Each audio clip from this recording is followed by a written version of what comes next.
Let's go to the 10th inning, Steven. Do we have to? Let's go to the 10th inning. Do we have to? Andrew Vaughn. Yasmani Grandal. Everything about pitches out of the zone that we're swinging at, plate approach, has not changed. You can fire every hitting coach in the entire world that can come try and work with these guys. Sometimes it feels like we are going to swing at everything that is blown away. Like they just can't figure out how to have a solid plate approach in these at-bats that matter. Well, and it's fascinating to me because it's almost making you wonder, are these guys paying attention when they're in the dugout? You see that first plate appearance with Vaughn. Nothing. And if you look at the pitch chart on there, nothing was even close to the strike zone. Mm-hmm. Nothing. So you see that. And if you look at Alex Lang's pitch log, very slider heavy. That's how he gets guys out. Well, Jason Benetti told you that as he came into the game, and then also proceeded to say he's the perfect guy to come pitch the 10th against the White Sox. I hate that, by the way. Which, is the coaching staff, are they relaying this information to the hitters? That's a great question. Are they letting them know, hey, this guy is going to be slider, slider, slider, slider?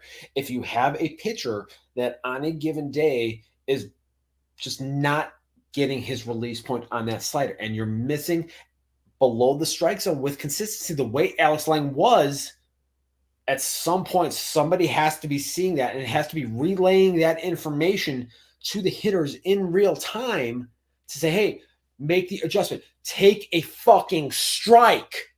They literally could have gone out there, not swung the bat. They would have been bases loaded in two batters right there. Yeah. It would have been bases loaded.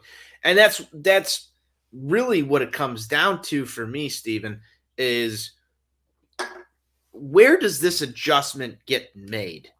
It's not in the development, obviously. It's not in the development staff to teach these guys how to get there. I disagree with that.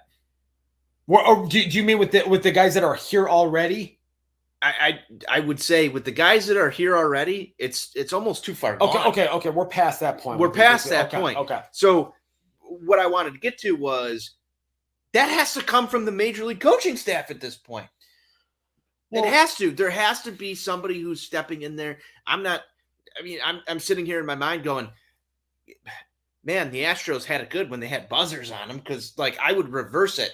Instead of, if you're trying to develop a White Sox cheating strategy, you'd have the buzzer going, here comes the slider, don't fucking swing. And if you swing, here's the shot collar that goes off on you. That's where I'm at this point, because they can't help themselves. They can't figure out how to help themselves. They're swinging at this stuff that's in the dirt. They're swinging at stuff low and away. You've seen it with Eloy. You've seen it with Luis Robert. It's almost a joke at this point in time. You see Andrew Vaughn going out there chasing these. We're sitting there in the garage. Yasmani Grandal, the guy who's praised for his plate approach, is just getting overexposed by these things. And he's sitting there batting lefty, taking the same fucking swing at a pitch in the dirt that's coming at his shoes. Now, I will say this. I will say this about the Yaz strikeout. The pitch that he struck out on, there was a lot of late bite on that particular slider. Sometimes you could tip your cap. I'm fine with tipping the cap. On that pitch in particular. The rest of the at-bat was bad. That pitch, the way that thing was tunneled and the way that it dove off the table, maybe the last 10 feet before it got to the plate, look, sometimes that's going to happen. That's a 2-strike slider. I'm just here to drink another beer while Steve tries to make sure that Yasmani Grandal gets his credit, because you're a big Grandal. It's regardless of whether that was Yasmani Grandal or I will defend mine as you defend your own. I mean, I'm here for you, Gavin. Well, if that would happen to Gavin Sheets, I would say the exact same thing.